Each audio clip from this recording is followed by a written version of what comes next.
principles, but really like all that because the only reason that we have a list like this is because volunteers are set up. But take a look at the list. We've got a lot of walks coming up. It's springtime. There's a lot going on.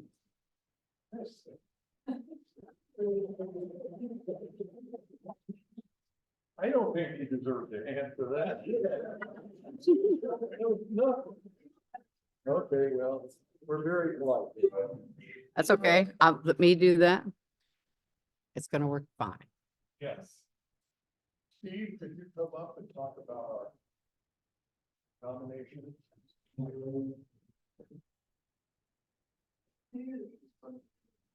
I'm Steve Coggan, and I'm on the nominating committee for board members for next year. What's your Gmail? And we have 3 people who have agreed to serve on the board, and they're Sarah Gagne, Bill Garcia, Steve Tracy, and we need 1 more person to fill out the board. So if you have interest in the board, please see me tonight. Thank you.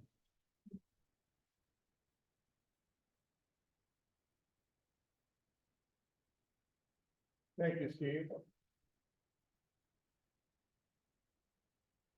Advocacy Day. Who wants to talk about Advocacy Day? Manisha's not here on the Please, Shannon. Do I have to stand here? Yeah, so it gets recorded. That means I don't have to speak into this? Okay. Advocacy Day is coming up May 22nd. How many in here have done that before? Okay, would you say it was a good thing to do? Amen. Yes, amen. Okay, good. So if you're interested, Manisha is coordinating for us this year. She's not here tonight. She's on a fun trip. But Advocacy Day is, you're prepared with the issues, information about them before we go to Raleigh to talk to legislators. And we have a really good record of success. So check our website. You can email Manisha if you're interested. And State Audubon handles the registration as well. So you could also go to that website and look. But please join us.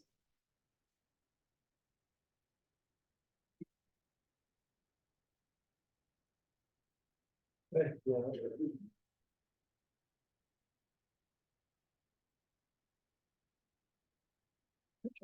Maybe you want to talk about the spring calendar? No.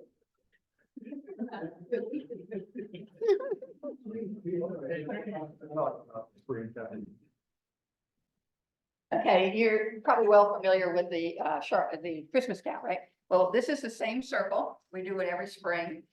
We've been doing it since the early 40s.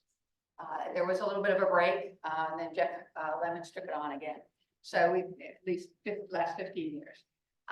It's pretty much the same way, but it's a lot warmer than usually the winter. Since I've done that at 18 degrees, I've also done it in 65-degree weather. But anyway, he will divide. We've got leaders for, I think there's 10. Did Ken leave? He left. That was very nice. Ken Nidal used to do it. I think there's 8 sections. Oh, what? Yes, I knew he was doing.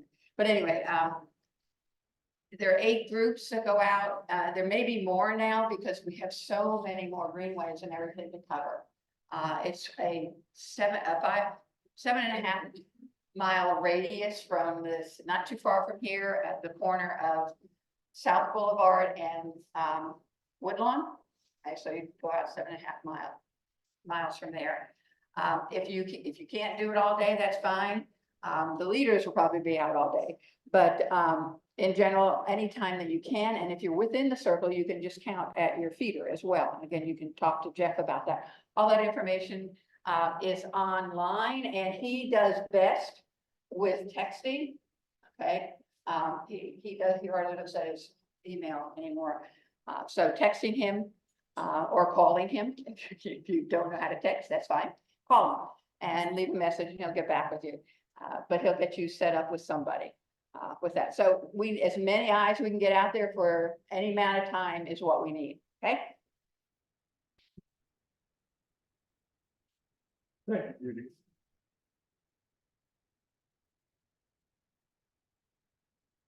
I have one announcement.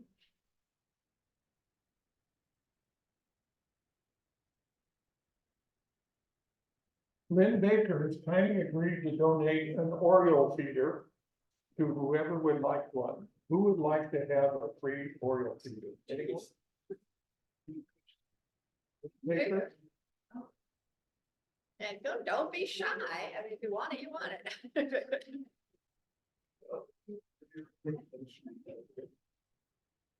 Never.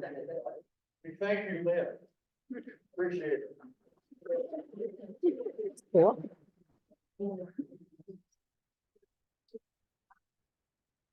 Sorry about that. It's on her and hers. So.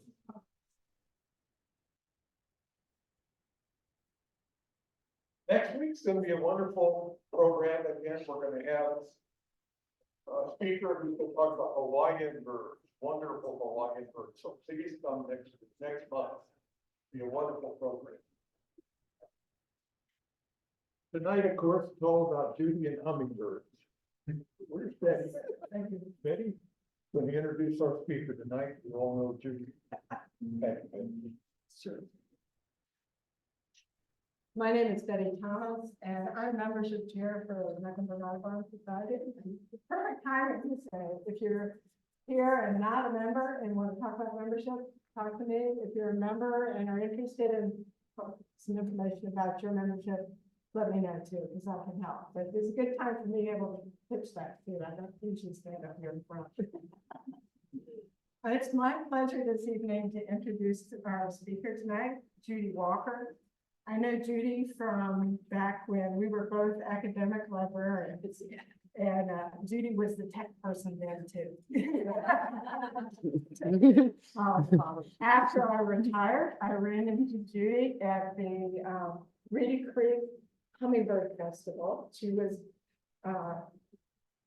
been the representative for Mecklenburg Audubon Society there, and I learned that she'd been birding for over 40 years. As a new birder, that was pretty impressive. And she got me excited about hummingbirds. How many of you have seen a hummingbird this season so far? No, that's it. Good. With a few people. I saw new visitors today. And one were away. Yeah, the north section will take longer to get. I'm near I'm at Freedom Park, near Freedom Park. Yeah, they're about halfway up. Yeah, so anyway, they're here. So what a timely topic. With this, I'll turn it over to Judy. Thank you. Thanks.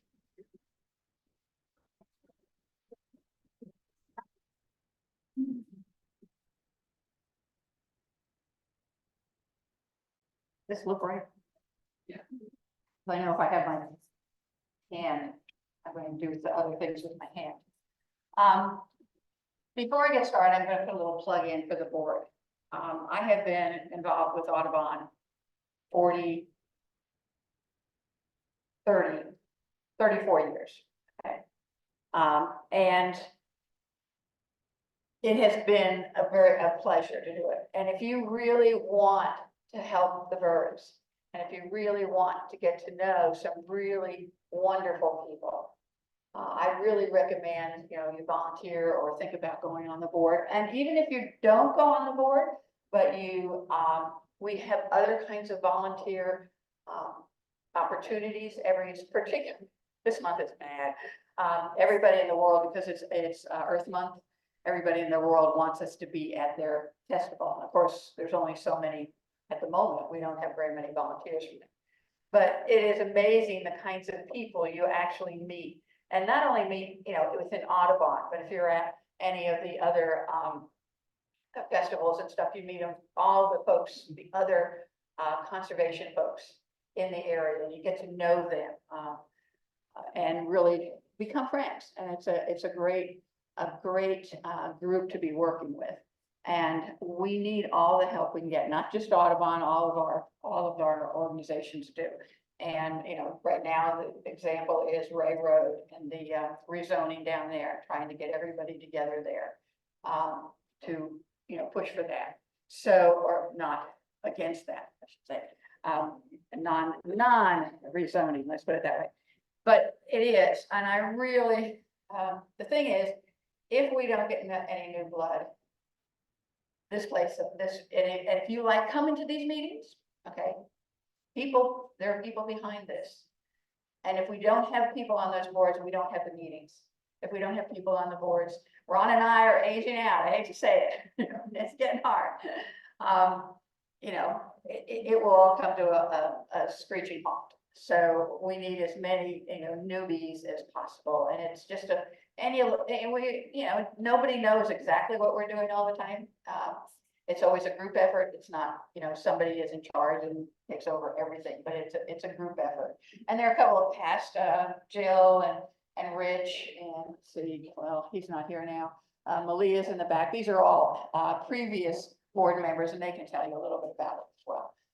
So I really would like to see some youngins, I guess is the word. And of course, for me, anybody under 60 is young.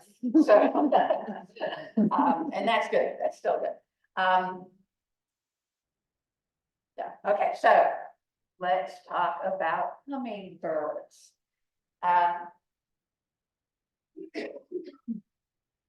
You guys are lucky. You're the first one I'm doing. I'm doing like 4 of these, one a week. It seems like this is for the next 4 weeks. So you're going to get the better program. Okay, so worldwide there are 366 species, and there actually might be 367. Although I didn't. Everywhere I looked, it still says 66 because there was a new one found in the Andes in Ecuador. Or refound maybe. They are only in the Western Hemisphere. There are other things that look similar to it over in Europe and Asia and even in Australia, but they're not hummingbirds. The other thing, the majority of them are non-migratory. Those of us who live in North America do see migration, especially on the East Coast, because most of our hummingbirds disappear in the winter. We'll talk about a little bit more about that later, but in general, they do move around a lot more than they do in Central and South America. The other things, most of them are in the tropics, the mid-tropics. Just an example, there's 163 species in Ecuador alone, and you have to realize that Ecuador is only about the size of Georgia. They're big mountains there. But wide elevation gives it, I guess, more land mass if you go up. Costa Rica is another it's a very small area, but it's got 54 species of hummingbirds. The other interesting thing about them is when you are, they change in altitude. So when you're in Ecuador, depending upon where you are, you'll have different hummingbirds. Also, I think the most, if you're at about 3,000 feet, that's when you're going to have the most diversity. And most of us don't think of, hummingbirds as being very, pretty delicate. They go up to, there are hummingbirds at 16,000 feet in the Andes. So that's pretty rugged stuff. It's amazing. The other thing, of those 366, only I think, let's see I've got a cheat sheet there because I can't remember. Only about 90 of those 366 are called hummingbirds. Right? And these are all the other names that you get. Oops, hit the wrong button. You see all these different, let's go again. Oh. Hit the wrong button. There we go. I'm the tech person, remember that. But you see all they have such great names. They're coronets, coquettes, mountain gems. We actually now have a mountain gem in the United States. Sun angels, train bearers. I mean, just unbelievable names. They're so cool names with that, and they really are neat names. Within the names, these are kind of the broad areas, they're not families, they're just kind of groups. because I won't get into the taxonomy, this is an easy way to do it, but there are hermits, there are bee hummingbirds. Now, it's interesting, we'll talk a little bit in a few minutes about the bird that's called the bee hummingbird, but there's a group that's also called bee hummingbirds. And actually, most of our hummingbirds, the ruby throat, the Costas, the Annas, the Allens, most of our hummingbirds are actually in this group because they're one of the smaller ones. And hummingbirds actually started out big, like the giant, and just kept getting smaller and smaller and smaller. And these bee hummingbirds are probably among the smallest ones. So a lot of the hummingbirds we have in the United States are in this group. Then there's emeralds and Jacobins, and of course there's the four giant hummingbird by itself over there. Brilliance, mountain gems. We do have a mountain gem now. And we only have that because they changed its name. They moved it from it's been here for a long time, but they moved it from one group to another. So that's you know how those biologists, ornithologists are. They just gotta keep us on our toes, right? So that's kind of the 9 groups. So who are they? This is that hummingbee, that bee hummingbird. And this is, I've had the privilege of actually seeing this bird. And it is, if you're familiar with the cotton, let's see.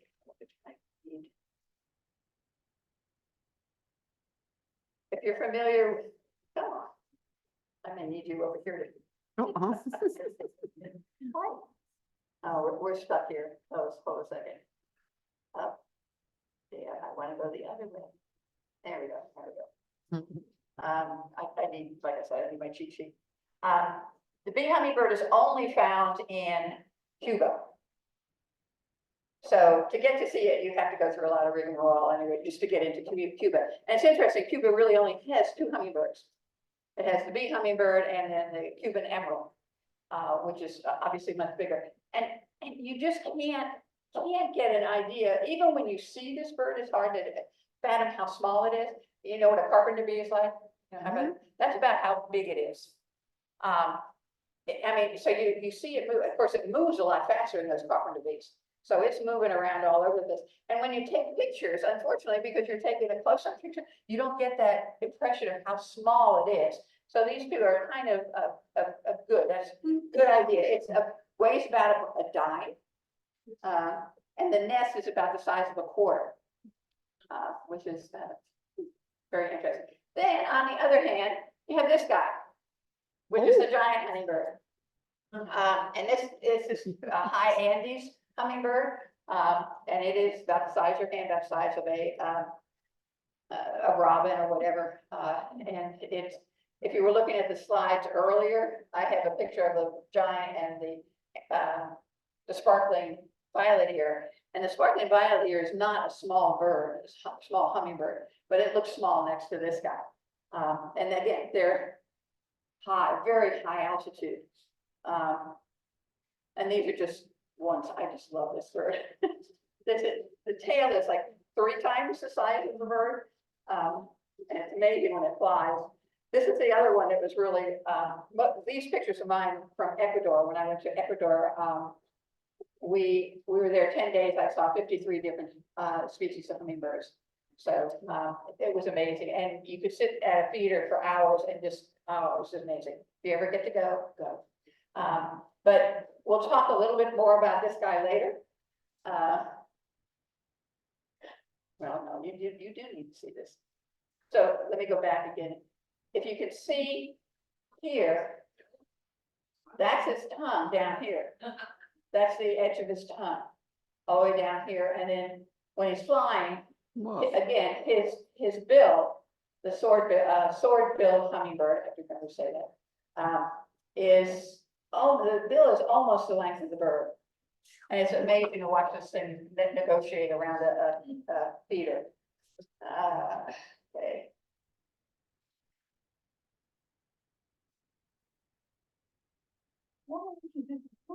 There we go. Okay, so we're still talking about who are they. So North America, this is what we have in North America. North America, we have 24 recorded species that have been in North America, but only 15 of them, so it's a little more than half of them, breed in the US. In North Carolina, or in the Carolinas, we have 11. We've recorded 11 species, but again, only one actual breeder that we know of. We haven't found any other breeding here. So, and of course, what's our breeder? Ruby throat. Right, that's right. And in Mecklenburg County, we recorded 6 different hummingbirds with the one breeder. So you think, huh? We'll talk a little bit more where these other 5 come from. And you can see over here in the map that the ruby throat, which is red, the red part on the map, takes up the largest area in North America. But it's the only one pretty much east of the Great Plains. It's extending a little bit into the Great Plains more. All the other ones are kind of up either in the Colorado Mountains, whatever those mountains are, Rocky Mountains, and on up into, this guy up here is actually the Rufus, and he's gonna come in, we come in for it in a few minutes, in a little bit. Okay, so that's who they are. A quick look at these guys. So the ruby, you can see the anise is probably the most common out west. You can see it's hard not to see these guys out west, especially in California, Oregon, right along the coast. They're noisy, amazing. The rufus we'll talk a little bit more about later. There's the black chin, the calliope, which is the smallest North American hummingbird. And I think it's actually just a little bit bigger than the, I've seen them, they're pretty small. They may be the next one above the bee, but they're, you know, again, in that bee hummingbird group. The Costas, a little bit harder to find. Black chin is pretty easy in southeast Arizona and the southwest. Allens, we've actually now had an Allens in Mecklenburg County. Broadbill and broadtail, not to be confused with each other. They don't really overlap in area, which is nice. And then these are probably getting to be the rarest or the least common. But all of these do actually breed in the United States. I didn't put them all in there. So let's talk a little bit about our ruby. One of you scientists, please pronounce this for me. Oh, Oh, come on. I would say Archilochus colubris. You can't read your Latin anymore. Anyway, I don't even try. Archilochus. Yeah, it's kind of like me and the Colubris. Hawaiian birds last week. All right, so that's the family there, or that's its genus and species. It's in the, I can say this, the Apodiformes. Apodiformes. Now here's a question for you guys. Poda, what does that usually refer to? Right, it has foot. So if you put an A in front of that, No foot. no foot. So these guys are no foot group. That's not really true, but their legs are so tiny, might be able to shuffle a little bit on the ground, but they really can't walk. They're much like the other, there's another group of birds in the same class. Thank you. I'm thinking, I got to get this by in 2 weeks because I'm teaching this again. So the Apodiformes is a class, and the other apodiform, or one of the other apodiforms, is the chimney swift, Okay. or the swifts, which also tiny feet. So that's that. Okay, so it weighs about 3 grams. Anybody want to take a guess what that would be equivalent to? What? What? Well, no, but if you're trying to give it relate it to something else. Yes, thank you. Some people have not seen this program before. A nickel. So it's a nickel. You have 1 nickel. Oh, I gotta do this. This gets amazing. Who are they? All right. You can mail 9 of them on with 1 stamp. And it takes 150 of them to make a count. What? Alright. So, that's what I was saying. Female is usually a little bit larger, and the oldest bird they have is a female, is about 9 years old. So that bird, yeah, lots to look forward to. All right, so where are they going? All right. We're talking specifically just about the ruby throat now. They're coming to Charlotte, obviously, but this is, the orange part on here is where they are coming to. They started down here in Central America, and we might say in Costa Rica and San Jose. It's about 1,700 miles from San Jose as the crow flies to Charlotte. And it takes them, the Gulf of Mexico is about 500 miles, and it takes about 18 hours to go across there. That's about 25 miles an hour. Yeah, that's a lot. Yeah, well, we'll get to that too. So you can see, oops, back. Oh, well, we didn't try that one. Oh, this one. Okay, so in general, the migration in fall starts for us, well, for North America, they start landing down off the coast of, the Gulf Coast early in mid-March, and then through April, the further up. And even in Mecklenburg County, you see that same drift. They'll show up first in the lower part of the county and then move on up. So they're coming, don't worry, to northern part of the county. Fall migration can start as early as July. Males, once, they're done, well, of course, once it's done, they get tired and they just want to be around anymore. They can leave in July. You may stop seeing your males in July. They can stay later than that too, but generally it's like the middle of July through the end of September. Most of them are gone. Again, there's always exceptions. All right, let's see what I get next. See, click on this. Oh, Yeah, I forgot to tell you about this one. Let's see if it will work. let me wake Okay, up my see it down mouse. here. Oh, okay. There we go. This is the migration. If you see over here, it's the date. See it moving? Going back. September. Let's see if it will go back up again. Click it again. Okay, sure. So you get that idea. So South America, they kind of see that big purple, and they jump across and come up. Some may go over Cuba and kind of take a long way around.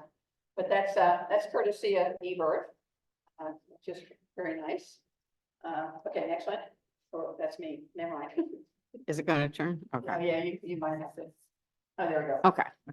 Okay, so again, this is what I was just talking about. You can see they start showing up the 1st of March, actually, along the Gulf Coast, and keep going up and up and up until the middle of May when they up into Canada. Now, I think this is winter, okay? And this is this is ruby throat. I should have put that on there too. Back in between 1900 and 1999, like last century, you'd see. Now, it's true, we had a whole different system of recording things, but a lot of the older data is actually now in eBird. So a lot of the breeding bird stuff and all the stuff that went to Patuxent and a lot of the other places, all that data is now in eBird as well. So you see, we have a couple of ruby throats here in the winter. This is from December to February, and you get them out of the other banks. This is from 2000 to 2009. eBird comes up 2007. Okay, so you see already a little bit of a trend. There's 10 to 19, and then 20 to 24. You see that there is a definite trend for the birds to be wintering in the Carolinas. That these are probably birds from up in Canada, that bred up in Canada, they get this far and they say, hey, this isn't bad. This is, I'm gonna stay here. There's food. We have, we have lots of flowers and there all year round. We have insects out most of the year. So those birds probably are northern birds that have just decided to stay this far, just come this far. And if you saw South Carolina, there'd be even a bigger difference. further south you go, you see a bigger difference in this change. Now, just to show you the other one, this is the rufus. And all the 1900s, you can see scattered. And probably most of these are late 90s or in the 90s. But look at this now. This rufus hummingbird has discovered that it doesn't really want to go across all that water. And if you noticed, when we looked at the rufus, it was all the way up into Alaska. So the bird comes down, comes across the continent, and is headed towards, because you realize South America and Central America is east of most of the United States. Remember that. So the birds are coming east to go down. And again, they've decided, of course, our feeders, I can't remember in the last 10 years, I can't remember not having one or two rufus hummingbirds somewhere in Charlotte. And everybody gets so excited. So patterns are changing. We won't make a judge as to whether it's good or bad. So how do they do it? Oh, I can't do that. Everybody stand up.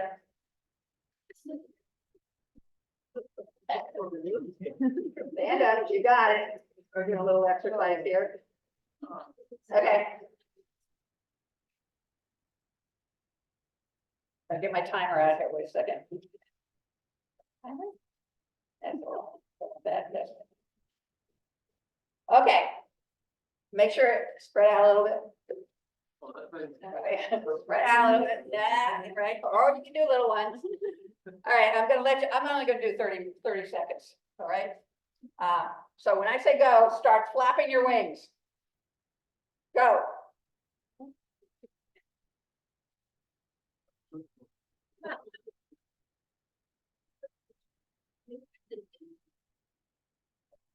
You tired yet? You're tired yet? I lost count.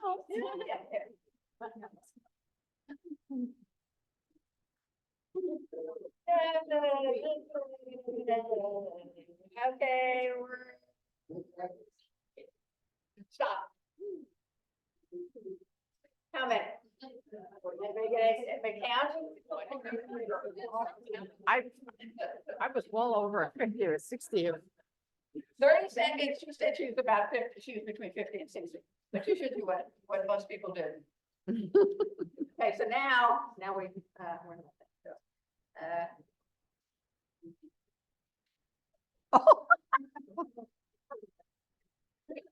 that's 53 a second. And we just did 30 seconds. I mean, that is just amazing. Okay, next, moving along here. Their pecs, most of their weight, a lot of their weight is in their pecs, and obviously, and even in birds in general, most of their muscles are in their pec area to that keel and to their back. They have some muscle in their wings, but they don't have a lot. So this is all up and down with that.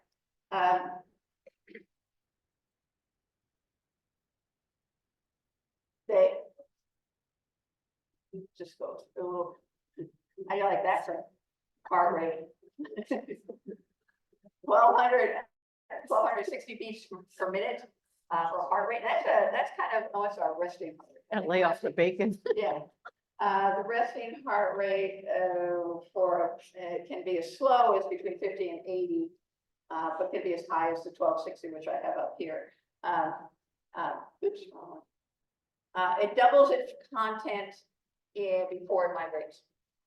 Its fat content. And yes. Yes, we'll talk about that in just a second. Oh, I'm not going to talk about it. Okay, so go ahead and click on this. This will give you, let's pray it works.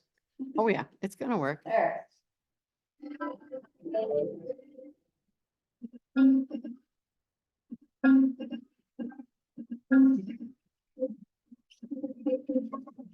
Hummingbirds are ravenous. These tiniest of birds have the highest metabolism of any warm-blooded animal. And they're fueled by flower nectar. To get it, they've developed skills no other birds have. They can fly backwards and hover for long stretches of time. Their beaks stay steady like a surgeon's scalpel. But their wings beat furiously, up to 80 times a second, and they can hover in wind, in rain even. Most of these birds weigh less than a nickel. You'd think they'd get blown away. So how do they pull it off? Scientists at UC Berkeley brought hummingbirds into the lab for a closer view. First, the wild birds had to be trained one at a time to feed from an artificial flower filled with sugar water. Hummingbird wings buzzed like helicopter blades, too fast for the naked eye to see.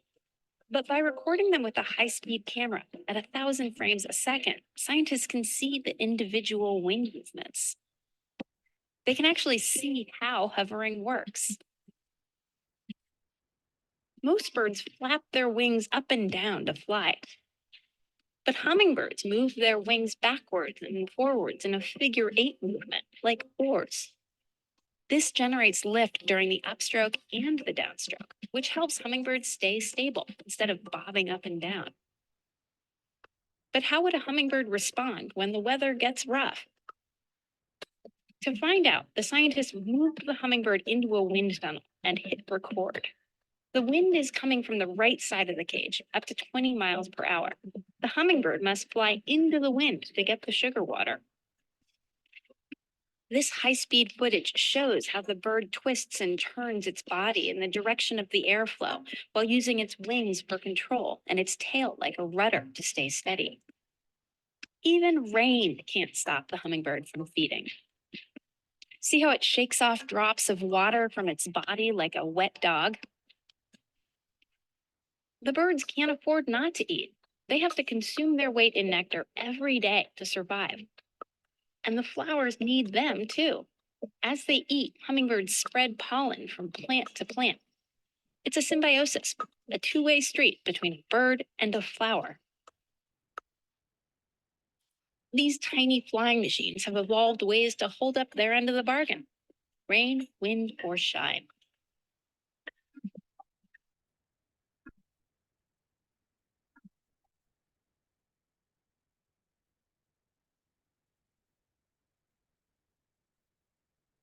Fan. There you go. Nice. Very good. So does that answer your question? Much better. So essentially, most of you were doing this. They actually do this. Back and forth. See, this is what we do in yoga too. So get our joints going. So that makes a difference. So they can do that maneuver and go backwards, not quite upside down, but it looks like they do upside down. You notice in that, you notice the head is always staying still. It's amazing. That body is just all over the place, but the head is always in one place. It's really kind of fascinating. Let's see. What we got here. Okay, so we got a little more of these things, and let's see. Got a couple of things with this. First of all, they need to eat. Let's see, 1.5 to 3.5 times their body weight. You want to try that?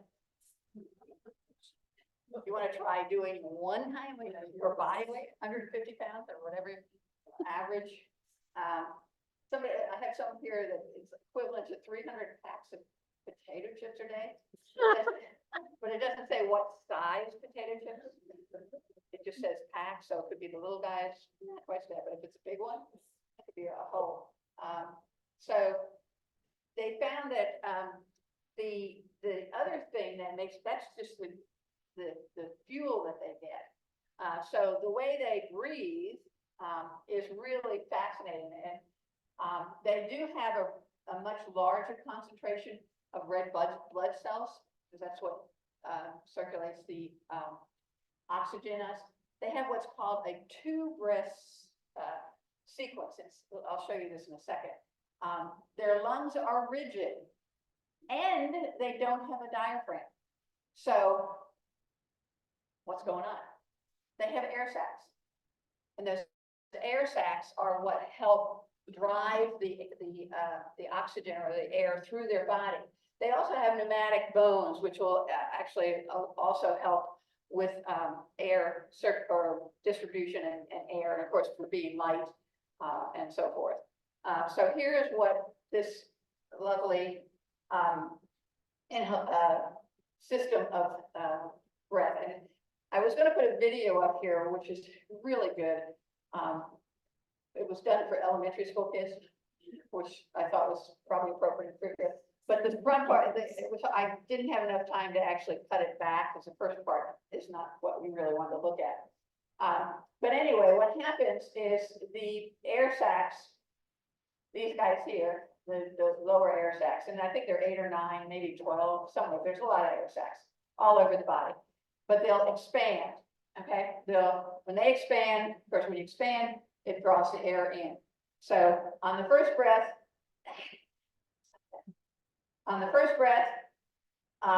the air comes into the sacs. Okay, and then the sacs will go ahead and deflate, and that's when it pushes the air into the lungs. Okay, well then from there, the air, and of course that's where you have the transfer of oxygen and carbon dioxide and so forth. Then it gets pushed out into the air sacs again, the upper air sacs, and then out again. So it actually, it's hard to say it's a two thing, because it draws it in, pushes it into the, in one breath. The next breath actually sends it into the lungs. The next expiration sends it out of the lungs and then out through it. So it's very efficient, and it doesn't work anything like ours. I mean, our lungs really are very inefficient, but it's really quite fascinating how this works. And you can see all the little tubular or the areoles in the wings, in the lungs, like we have. So they breathe probably, let's see, what do we have? Heartbeat, what did I say on the other? I think the other one said how many times a minute. Yeah, so they can do 200 breaths a minute. I'm lucky if I get 10, if you're panting and so forth and so on. So again, very, very efficient on that. All right, so where do they get their energy? Of course, they get it from nectar. They have to visit about 2,000 flowers per day. They do eat protein. They can't live on sugar alone. They do eat protein. So you might see your hummingbird, the ruby-throat in your yard, actually go up into a tree and start, or on your eaves and go to the spider webs and stuff and pick bugs out of there. Anna's hummingbirds will actually go into I've seen them in a cloud of gnats, okay, in the spring, and you just see them in their tongues coming out. They're just maneuvering around. It's really quite fascinating. So they do need protein, just like we do. They need to feed 5 to 8 times an hour. That's 3 to 5 calories per day for them. That would be equivalent to, for us. Anyone want to take a guess? What? Eating the strawberry? What? 155,000. 70 times or 77 times more than what we need. I mean, that's the equivalent, obviously. But they do a lot, eat a lot. The other thing, I don't know if I put it here, that's, they digest. Now, interestingly, you'll notice that your hummer will come sit, get food. Some of them will sit on your feeder and drink a lot, and then they'll go and sit up in a tree or in a string and sit there for a little while. And if there are no other ones around, if it's male and there's nobody else around, it'll sit there. Otherwise, if anybody else comes in, it'll dive bomb whoever else is coming in. But anyway, it'll sit there for a little while. And what it's doing is it's actually, and then it'll come back to feed and back up. Any of you, well, this is probably in the old days. Did any of you top off your gas tank on a regular basis? Never let it get low? Okay, well, that's what these guys do. They keep topping off their food source, so they never allow themselves to get low in energy. They'll digest some of the food and so forth, and then come back down, top it up again. It's kind of like that top up, keep it full. So that's another strategy they use to get their energy. So how do they get their energy? This is, I've got to find a better picture of this. Like the woodpecker, their tongue actually wraps around their head. So it comes in and it attaches here, goes over the head and out. Because you can see it's got a really long tongue. It's got to have a real long tongue for the to go into the tubular things. It's fringed and it's forked, they've discovered. It's not a sucking like you do with a straw. It's more of a capillary type of, the fringes kind of gather in some of the water and they push it into the tube, and then they'll draw their tongue. When they draw the tongue back, it kind of pushes it back. It's kind of like our esophagus, we put food in there and then it kind of pushes it through. So that's kind of how it works. It's not a straw. And it can lick up to 20, up to 20 times a second.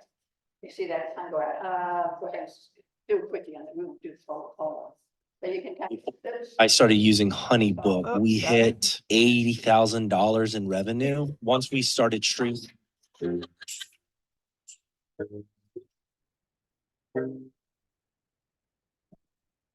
And hold his son back in your hands. Let him sing through the sweet. Kiss you, the summer sun will be to sleep. Hold his son back in your hands. Don't let him sing too sweet. When you sleep in the summer sun, will it be to sleep?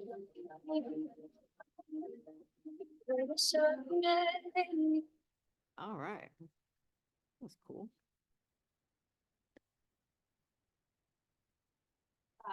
So that's how they use their tongue. I put this in. This was a fascinating. A woman who has been studying hummingbirds for quite a while was on our trip to Ecuador, and we were at one of the places. The guy on the right is an emerald. No, a brilliant. I forget which one. Probably a green brilliant, but it's a brilliant. One of the bigger. And this is thorntail over here, which is a smaller bird. Almost looks like a little seahorse when it's flying. But what was happening is they had lots of feeders out, but these guys have a hard time the little guys have a hard time putting their bill into these big feeders. Okay, so they always have these other feeders on the side which are open and then get into, well, they were full, they were empty. So what this guy was doing was actually siphoning off as the other guy was pulling the water and this stuff up. And we were just amazed that they let him do that, because you know what our lovely hummingbirds do in the fall and dive bombing and everything. But they were we saw several birds do this, and she had never seen that before. It was interesting. Okay, so how do they find their energy? Remember I said they needed about 2,000 flowers a day. That's a lot of flowers. That's what it's their brain. It's an amazing little brain. For the size of it, it's the size of about a pea, depending on which kind of pea you want. A small lentil, actually, let me I'll send this around. This is a facsimile of a hummingbird skull, so you can see how big it is. This is a ruby throat. Notice the egg in there. The egg is actually bigger than the skull. Can you imagine? Never mind. Some of you women can. Okay. So it's about the size of a pea, but it has the largest brain compared to its size of any other vertebrate. Really? I need to go get my cheat sheet. I wish I had brought my iPad. It's so much easier to do this on my iPad. Okay. So it's 4.2% of our body weight. Okay, again, you scientists in here. How heavy is our brain? Or What percent? Okay, about 3 pounds. If we had an equivalent size brain, it would be 6.5 pounds or 6.3 pounds. Which, you know, for the equivalent size. Their hippocampus is really large, which is where they do a lot of the remembering. But what's most fascinating is they have exceptional spatial memory and what they call episodic memory. So they remember not only what flower, I mean, there's a lot of flowers out there. They remember what flower they have visited, when they visited, and when it will probably have sugar water, nectar again. All right, so when it's out in the wild, now our feeders are a little different because we keep it nice and full, so they love our feeders. But in general for the flowers, so they can tell where they've been, when they were there, and when the flower will have nectar for them again. You will have also noticed, actually, you've had hummingbirds for quite a while, and you can just kind of, somebody said, I've saw at least 2, if not 3 comments on the listserv of people saying they just put out their feeder and the bird was there. I've had other people say, well, the bird was there and I forgot to put the feeder out, I had to put the feeder out. So the birds remember those feeders as well. So you probably should have had them up by now for us, or get them up tomorrow. They will remember that, and they will remember where those feeders are, where the flowers are. So they could, that's what I was just saying, they track the time and the supply. How long does it take for the nectar to get back in the flower? I have no idea. I mean, different flowers will do different things, so. But they know which ones will have, it's not everybody does it, you know, in like 30, 24 hours or something like that. But they do it. The other way they conserve energy is this torpor, which is really kind of fascinating. It's not hibernation, okay? So it's not, they're not hibernating. But this is particularly important for these high elevation birds at night because they, during the day, their normal body temperature is about 110. That takes a lot of energy to keep that up. Normally, overnight, they go into a torpor, they go down to about 70 degrees. Everything, everything slows down. The black metaltail, which is one of the high elevation birds, can go down to as low as 38 degrees. So that's almost to its surrounding temperature. It stays just above it. And the heart, and they obviously agree, everything slows down, so does the metabolism. And obviously burns a whole lot less energy overnight. So, and you can see, he's got his eyes closed, she's asleep. That's from Christy McCall, Plesky managed to get that picture of her hummingbird sleeping. Now this is a picture of a sleeping hummingbird. Okay, so you can see, I think this is the lungs part. This is that's not the heart. I'm not sure what that is. It does tell us in the next one. But this is what it looks like when it goes into torpor. Wow, So that's so cool. that sleeping, so that's kind of normal, but that's torpor. That's how much slower, how much it slows down everything. All right.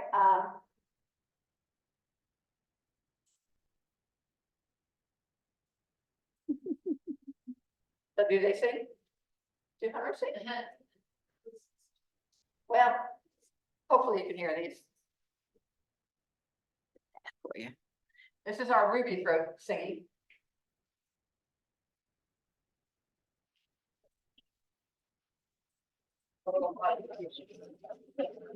If you're out with us in a bird walk, you'll hear some of the leaders go, "Oh, there goes a hummingbird."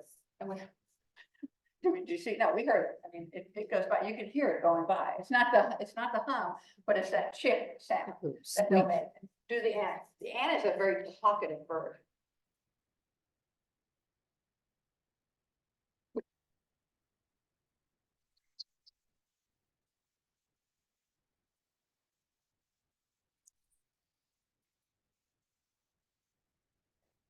If you're ever out at West, it's hard not to hear these guys. That sounds pretty quiet, but they're really pretty loud. The other one that I discovered was really loud was that sparkling violet ear there. Got to be an annoying bird. Beautiful bird. It was everywhere and it was noisy. Okay, so a lot of people say, oh, I have a black-chinned hummingbird at my feeder. And what it is it's our ruby, but the thing is that the feathers are such that the color on their feathers is not from pigment. It has to do with the structure. And what happens is it's kind of like, ever see those toys where if they flip one way, you see one picture, you flip the other way, you get there. That's exactly what happens, because when it gets into the light and you get the right look, you get this beautiful iridescent look, but it's structure. It's not actually color. Although, again, pass this around, you will see a little bit of color on these. It's from the gorges. I don't know if you can see that, but that's a nest, and that's also the wings of a ruby throat. They have a lot of feathers for the size of their body. Again, probably to keep them warm, keep things energy, but that's okay. So this is the nesting part. So this is an Anna's hummingbird, so but not a ruby throat. But you can see the nest. This is a silver dollar. It's not a quarter. It's a silver dollar. But you can see nest about 2 inches. And it's eggs.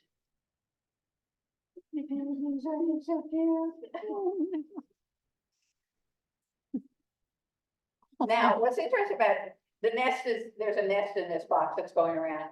It's a well-used nest too, so it's a little bit flat. It's not quite as robust or structured as it should be. But what the nests are made out of lichen and spider webs and stuff like that. And it's actually somewhat elastic. So as the birds grow, they actually, the nest will expand with them and then collapse. So it gets out of the way. And so you now have here, you can see they're about ready probably to fledge, but the nest is kind of pretty much collapsed on. And they so you wonder, how does this, that nest is what we said $50.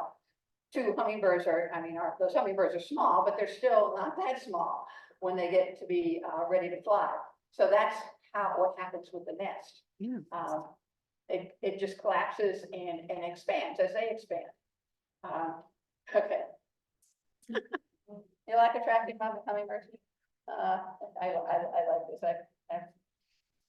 This is kind of hard to find in Charlotte in the East Coast because our ruby throats are very aggressive and very territorial hummingbirds. So you don't get to see this.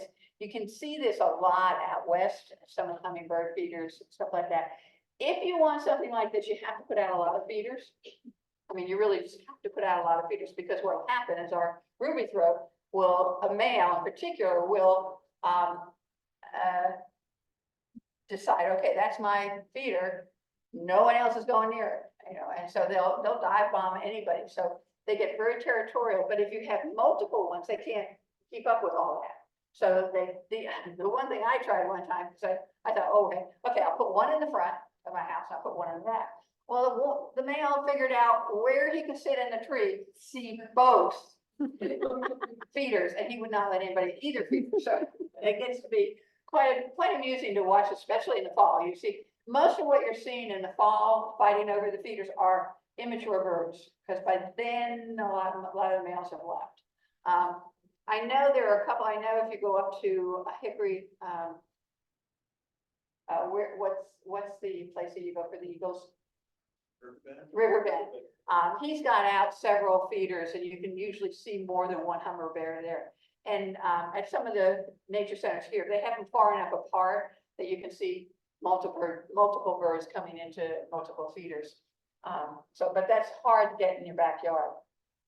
Okay, so you don't need red dye. Okay, don't have to worry about that. Always 1 part sugar, 4 parts water. Not any different. Don't put, don't think, oh, put some more sugar in, because if you put too much sugar in, that's not good for them. That actually causes more problems than having less sugar. Boil it to get rid of any kind of impurity, or boil the water, you want to kill the impurities in there. And only use refined white sugar. I know, we're all on this, you want to use raw sugar, or you don't want to use stevia or anything else. White refined sugar. You don't, because what happens with the raw sugar, and you get a lot of impurities and stuff like that, and it doesn't dissolve as well anyway. So the refined white sugar, that's the only time I tell you to use refined white sugar. And of course, clean often. I think Bill also mentioned on the website that Bird said, I find in the best feeder is this flat feeder, not some of those ones that you see that are in the bottles and stuff like that. Or if they're in the bottles, make sure it's small, because what happens with that, especially here, because it gets so hot, that stuff goes bad pretty fast, and they will drink some of that fermented stuff up to a point, so they can get a little drunk on it. But after a point, they won't drink it anymore anyway. They're not that dumb. But anyway, this actually the new one that's out actually has the rim here actually above a little, the new ones that are out. And this is so easy to clean. I mean, and of course, this is a small one. They've got whoever has the Oriole feeder, those, you can actually use that for probably for your hummingbirds too. But you can get that size in this too.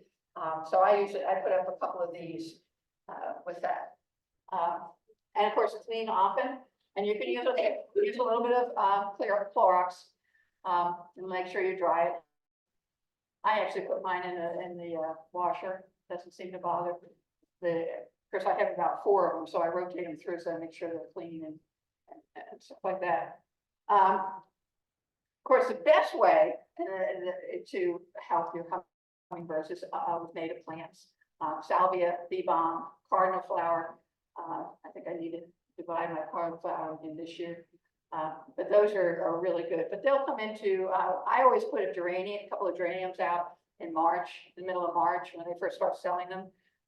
Just, if I don't get my feeder up right away, they'll come into the geraniums. They do like that. They're really like coral honeysuckle. Coral honeysuckle is another one. You can't put them all up there.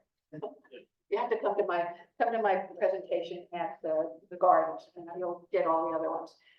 You want to kind of try to make sure that you have something blooming all spring, summer into late fall, and even in the winter, those camellias and stuff like that. Even I have witch hazel. That those actually can provide food in the winter for birds, and that's when you get your hummers. Water is of utmost importance, not only to hummingbirds, but all the other ones. If nothing else, put some kind of water out that's moving. They really like misters, if you can figure out how to put them up. I haven't figured it out. Now, it says keep feeders up.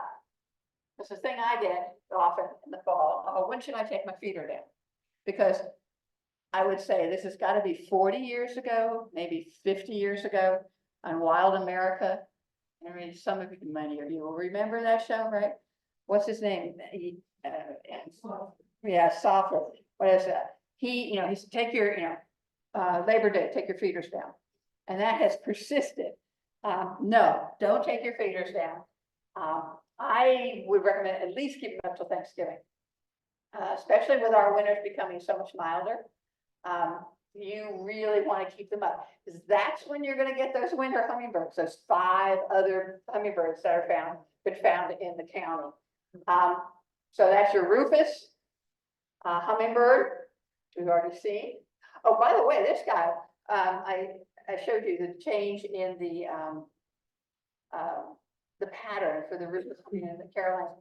This bird actually is a longer migration in relationship to its body than the Arctic tern. I didn't put that in. It's something like 1,000 times. Oh, I don't think I have to go and look that up. Oh dear. Let's see. it's the equivalent, the body equivalent is like 1,000, a couple of thousand times its body length. But because it's going from, especially if it starts in Alaska and it's going down to Central America. I mean, that's a long way for a bird that's only this big.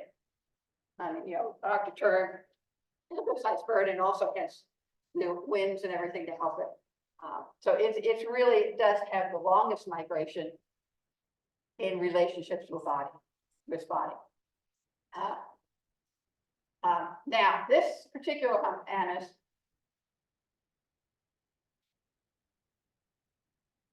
this is my feeder. This bird showed up at Thanksgiving. It was one of the first really warm Thanksgivings and I think Martin, you saw this bird, didn't you? Marcy, did you come see this bird? No, okay, you missed it. He showed up at Thanksgiving. The way I went out, it had been warm. Actually, I had just had back surgery. I was on my last, I had a week and a half left to recover from my recovery. Actually, I was fine, but I figured I'd take the whole 6 weeks, why not? And it was, late in the semester, so it wasn't a big deal. But I walked out, I had pineapple sage blooming, and that's a good sage to have, get sages for the winter birds. A big thing of pineapple sage. And I heard this, what I thought, I said, oh, I have babies. There's still some babies around. And then I realized this mockingbird goes by, and there's this little thing behind the mockingbird chasing it. And it's a hummingbird, okay? And I had already encountered the species of hummingbird at least once out west. And I just thought, what the heck? And it would not let that mockingbird come anywhere near that pineapple sage. That was his thing. And he literally, I watched it one time, chase him around the house like 3 times. He would chase anything that came near that. Well, I went ahead and put out a feeder. And of course, this was just as the internet is coming on, right? I think the Carolina birds had just come on, or come up like 3 or 4 months before this. So I called Taylor, some of you know Taylor, and another gentleman, a couple of the other big wig birders in the area, Dave Wright and E.C. Walker and a couple of other folks. And I said, I think I have a western hummingbird at my feeder. And he said, oh, I think I get it. And the more I watched this bird and it was just chattering away at me. I said, this has got to be an anise hummingbird.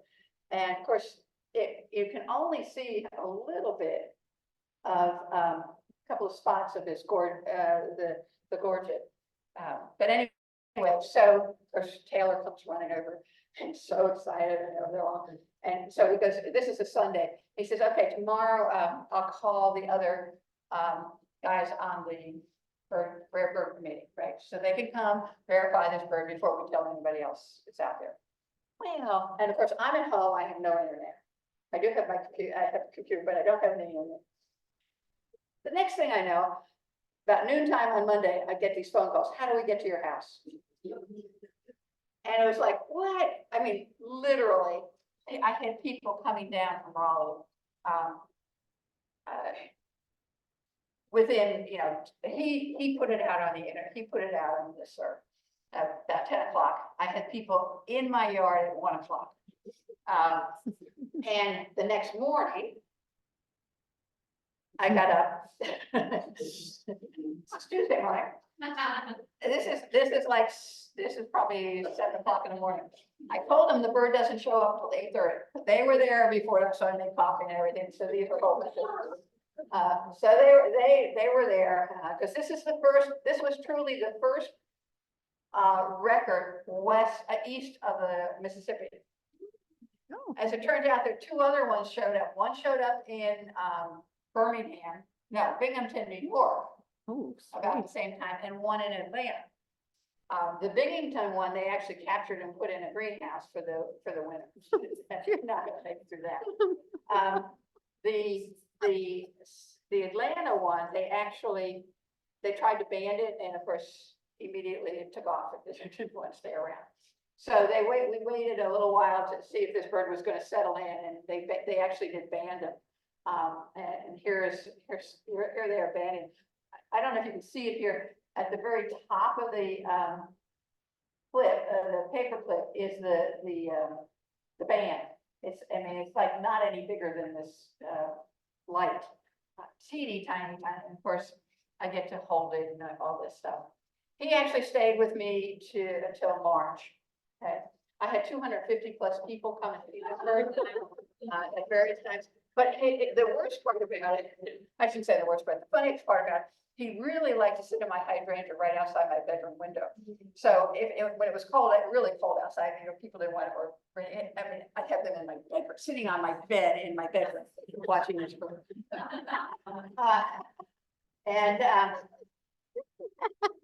This is what he looked like when he left. Of course, this isn't him, but that's what he looked like.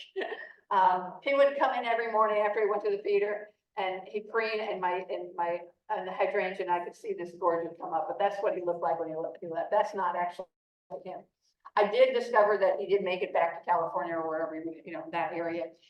The bander figured out he probably was actually from Arizona, maybe. And he was it was only a couple months or so old. He had probably come across the lower, along the Gulf Coast and come up. And we had a lot of rains. It was on the year kind of like this. So we were having a lot of rain, a lot of things coming from the west. But I know he made it back because I got a postcard from him in June. He got named, okay, he got named Andy, okay, Andy the Hummingbird. And I got a postcard from him saying thanking me for taking care of him. A friend of mine went to and it was postmarked California. He'd been out there, so they sent me a postcard. Okay, so these are the other. Oh, that's that little. Okay, let's see if this is gonna work. We had trouble with this earlier. No. Okay, well, we're gonna do it that way. You're a web designer. Here are 4 Wix Studio features. Sorry, You gotta know. You're right. I should have done it that way. Oh, yeah. Over here? Oh, here it is.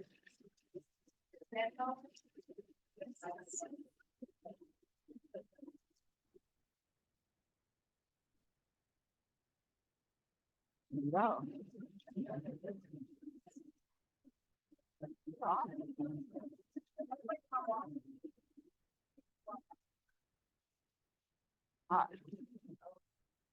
And then do this, and then do this. Any questions? I cover most everything. Wow.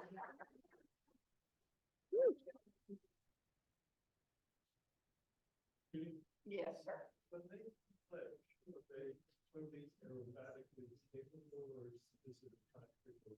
They probably do what most birds do. They'll kind of fly from one place to another, to kind of get their bearings. But yeah, they're pretty well. The question for those of you watching this as reporting was, when they fledge, are they already very can they fly like a regular hummingbird? Aerobatic, no, anyway, you got the idea. And they probably, like I said, like most other birds will fly from one, practice a little while, but then they got to get out there pretty quick, start getting food. So yeah, they are pretty self-sufficient pretty quick. Dad doesn't stay around at all. He just is there for the insemination, and that's it. He's gone. He might let the female come in to his feeder. So you might see, the other thing, at the feeder, this is kind of an interesting thing. At the feeder, if you see 1 or 2 birds at the feeder at the same time, you are probably actually having maybe 6 birds coming into your feeder. That's what Susan Campbell, who is our state, who I'd asked to do this program, but she couldn't. She was saying the research seems to think for every bird that you see 3. There are probably 3 coming into the feeder. So if you see 2 at a time, you get 6 birds. Yes, Ben. how often do you recommend changing solution in the summertime? In the summertime, every day, if you can. I mean, it depends on the heat, how hot. Oh, I actually have that. If you go to any of the bird stores, they'll actually have a little chart. There's a chart out there. I'll post that to Facebook. It tells you how often. Bob. If you have a garage door, open, don't leave the garage door open if you have an emergency for the red handle. Because the hummingbird will come in and then won't find its way out. Yeah, first of all, let me go back, your question, Ben's question was how often? And during the summer, you want to, if it's hot, you want to do it every day. Cause that will really, ferment pretty quick. Bob's question or a comment was that if you have, make sure you keep your, garage door closed, anything, and this is not just the hummingbird, the Carolina wren will go in there too. But anything that is red, actually, I've seen pictures of them actually nesting on that red thing that hangs down. Yeah, actually on the chain area, and that's an Annis hummingbird. Annis hummingbirds are nuts.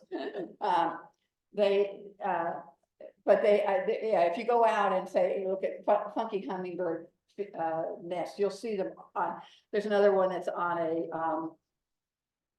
fan, an outdoor fan, an outdoor fan. He actually put the nest on top of the fan. And of course, that's great because he's totally sheltered and complete shelter and everything, but they can't turn the fan on.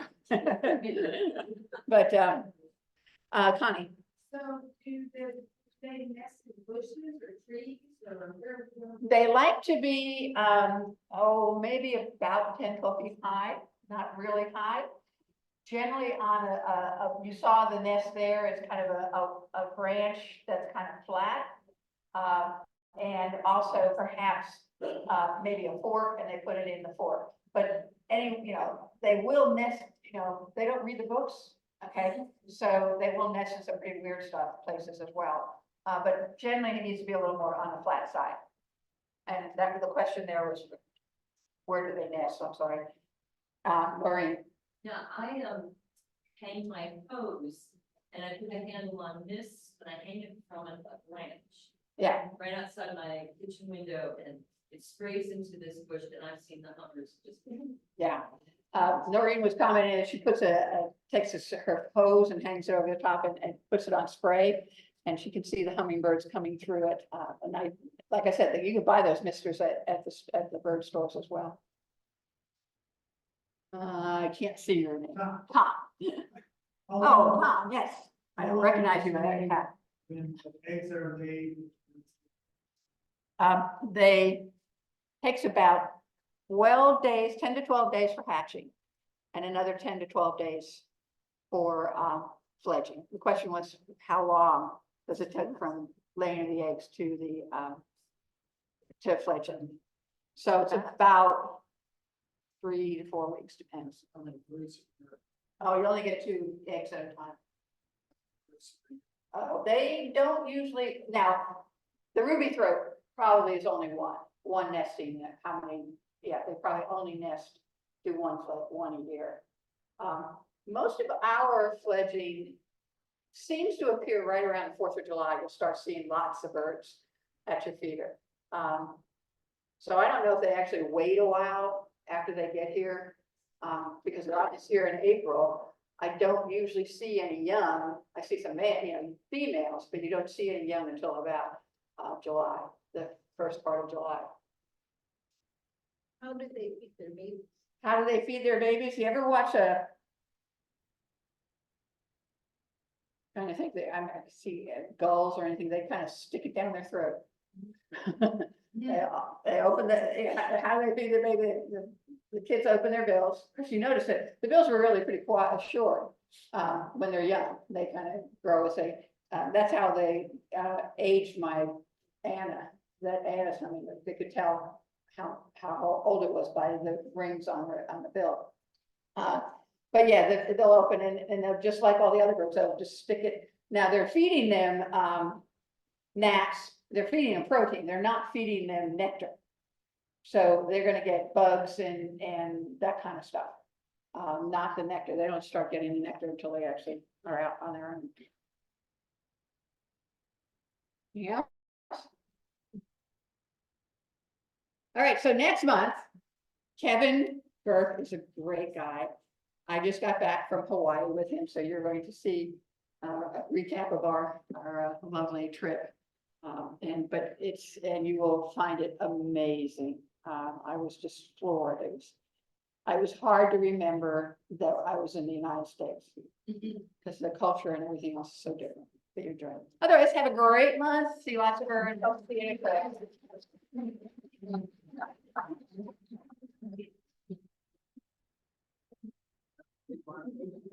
Yeah.